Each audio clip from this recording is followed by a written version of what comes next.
Good morning, followers, friends, and students. Uh, Today I'm going to talk to you about the power of our subconscious mind. Uh, this is a very important subject because we don't realize how important our subconscious mind is for our functioning and lower functioning as well as our higher functioning. Let me start by explaining that most people just believe the subconscious mind to be that part of the mind which is responsible for our breathing, automatic body functions, breathing, heartbeat, digestion, and so on. It's actually much more than this. A lot of mental phenomena such as inner sight, intuition, and even so-called future readings can be explained by an inner communication between our subconscious and conscious minds. So our subconscious mind actually has many roles, and let me take you through some of the ways that it actually works with us. The fact is that our subconscious mind is always communicating with us. We just aren't aware of it all the time. This is usually in the form of sensations, impressions, spontaneous thoughts like intuitive thoughts, creative thoughts that enter our mind, and ideas, as well as during dreams using symbolic images. In this case, intuition would be defined in psychology as having immediate insight into a problem or solution. The idea being that the subconscious mind has this answer, is able to put together these different parts, and as a result can then automatically solve a problem when we're not paying attention. Another power of the subconscious mind is it actually provides a protective filter for our thinking minds. It stores huge amounts of information. You must understand we're only using about 20 to 30% of our functioning is conscious. The rest of it is at a subconscious level. In fact, it actually forms an interface between our conscious minds and what is out there, what we call reality.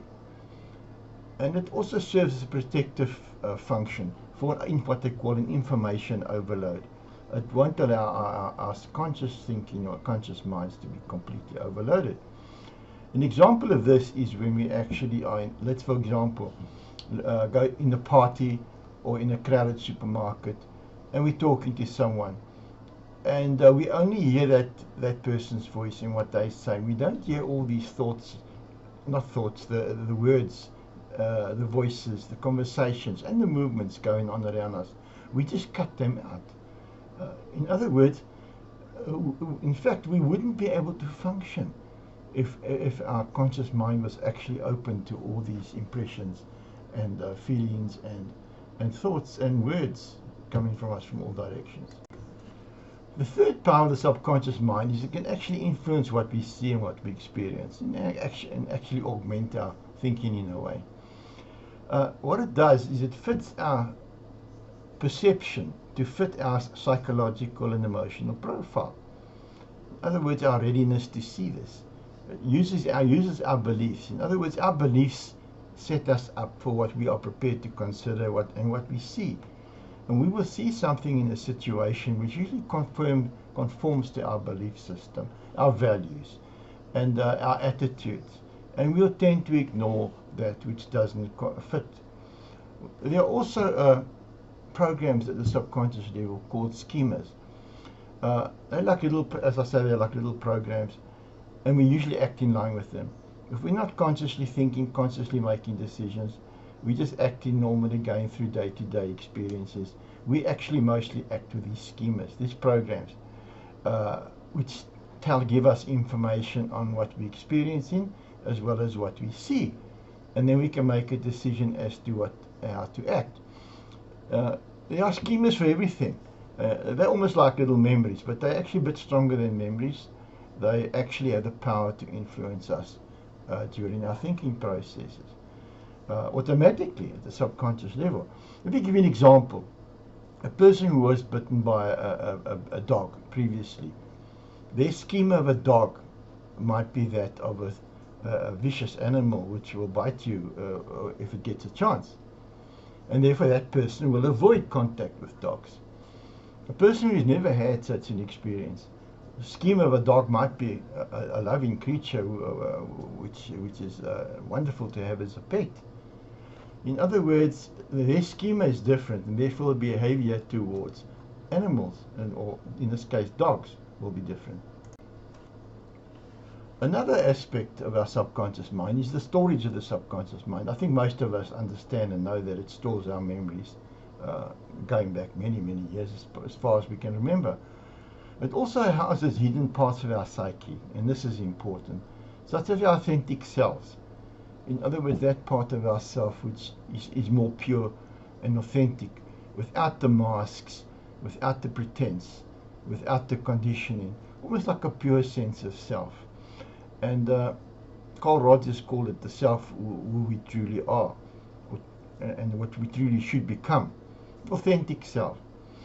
And it also hides, unfortunately, our shadow selves, which is not such a nice area. It's the sums of our primal drives, as anger, aggression, aggressive drives, selfishness, greed, lust. These all reside in like little programs or energies, emotional packages within what is called the shadow self. And we can access this during when it gets cued. That's, for example, road rage, when we are confronted with somebody who's driving terribly and cut us off and driving dangerously, and we actually become angry and almost to the point that we can't control ourselves anymore. And some people can't. And then this is called road rage. In other words, they've accessed that shadow part of themselves where that repressed anger lies, and then they've triggered it, and then of course the anger then comes out. So now you ask yourself, there are a lot of areas in the subconscious mind that would be quite useful to me in everyday life. If I had some insight into myself, into my own psyche, insight into my true motives, insight into my authentic self, who I truly am without all the masks, and what I truly want from life, would be quite useful for self-insight and changing one's behavior. You can communicate with your subconscious under the right conditions. In other words, all you need is a totally quiet, clear and uncluttered state of mind. A state of mind which you might have during deep reflection, quiet times, contemplation, or the very powerful state of meditation. You see, once your conscious mind is quiet, in other words, it's clear, it's at peace, it's harmonious, and it's balanced. You're not bothered by all this clutter of what happened during the day. Your subconscious mind then gets the ability to then reveal more information to you. In other words, you are become more aware of this communication that's taking place. And in that way, you're able to interpret those impressions, whether they are a form of impressions or thoughts or feelings, or even images in the case of dreams. I'll mention that later on. And dream interpretation is a very powerful way of accessing the subconscious mind. This doesn't happen easily.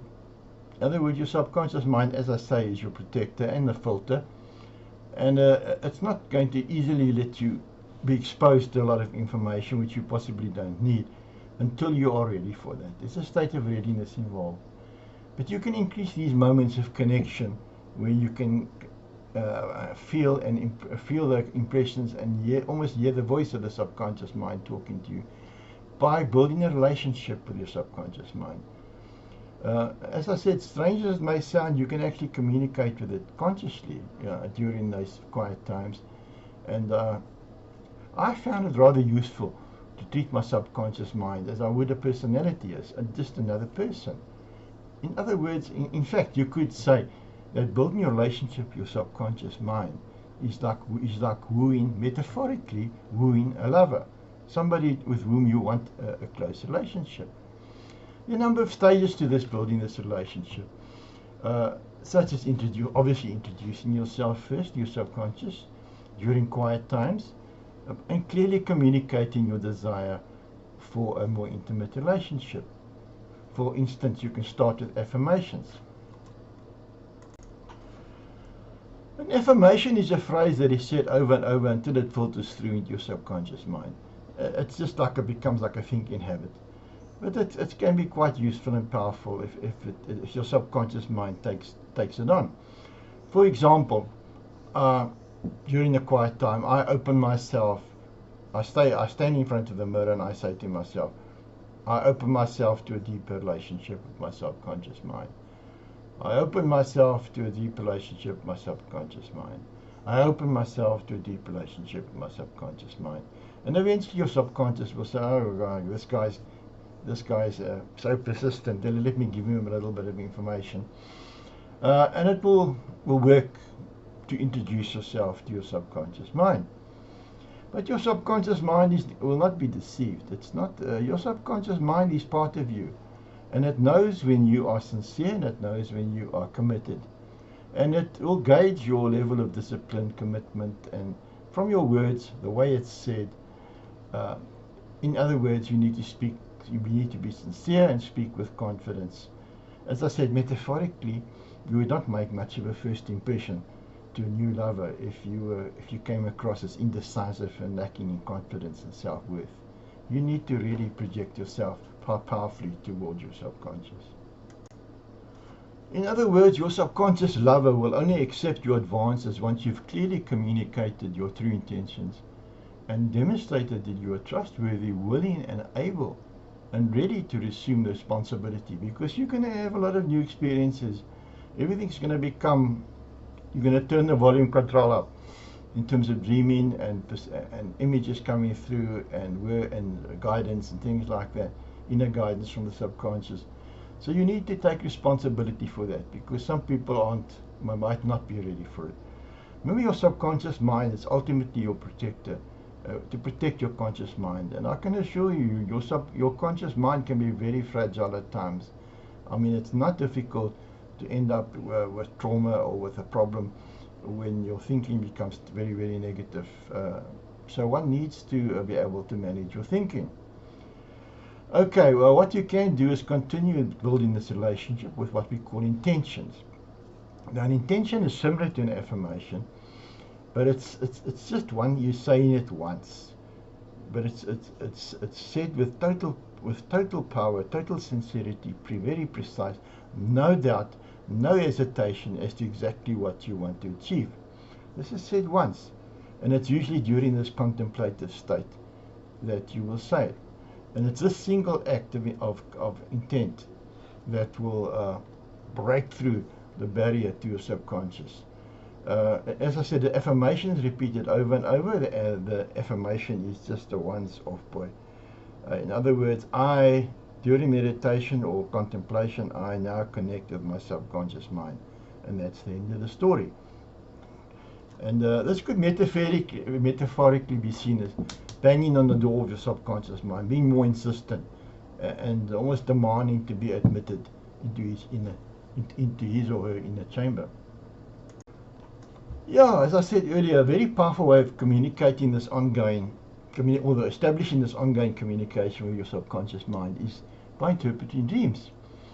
The subconscious is talking to you the whole time in dreams when you sleep, in order for you to resolve these certain issues that are there. That's the whole purpose of dreams, is to resolve these issues that you have in your mind, which you can't possibly resolve consciously, and you need to then it needs to be presented to you in a more symbolic, easier, less traumatic way. So you can learn the language of your subconscious, which speaks to you at the end of the day in dream-like images. During dreams. For this, you're going to need a dream journal. And you record your memories of any dream as soon as you awaken, because they fade very, very quickly, as you know. And then you will need to interpret these images in terms of your own thinking framework. In other words, your belief systems, your values, your convictions, your past experiences, and the present way you think. In other words, are you a religious person? Are you a spiritual person, scientifically minded, or just a common sense person? Because this will shape the images you see. What you see in your dreams represent your frame of reference. In other words, a religious person will see possibly a holy person or something, where a scientifically minded person will probably just see light or energy or something which they interpret as energy. And that's how it works. This is quite a big area of study, and I'm not going to explain it here. It takes too long. But I have written a guide on how to interpret your dreams, which is available on most ebook platforms, on Amazon as well as other digital platforms as an ebook. It's called How to Interpret Your Dreams. Right, the final connection with your subconscious mind. If you're successful after this period, remember the courtship. This probably takes a few months. Your subconscious lover may open the doors for you, and you will have very, very powerful dreams, strong impressions, and moments of intuition. And then you know that your relationship has been cemented, and your life, the volume control will be turned up, and you will experience things more intensely. This could, of course, be a problem for those of you that are going through trauma, and I would not recommend this kind of work until you've resolved that trauma, because it's going to heighten it. Of course, if you start getting these kind of experiences, you may need to express gratitude, because you're now talking to your lover, and you shower them with appreciation, and it's during those times of connection. So I hope that you've enjoyed this few minutes I've given you on the powers of the subconscious mind. Important it is to communicate with subconscious mind, how useful it will be to communicate with your subconscious mind, and how you can actually bring this about. So I hope that some of you will benefit from this. I hope all of you will benefit from it. And remember that just keep going to my website, www.discoveringyourself.co.za, and also have a look at my book called Understanding Metaphysics, which is on the website. And this will also give you more insight into the subconscious mind. I thank you.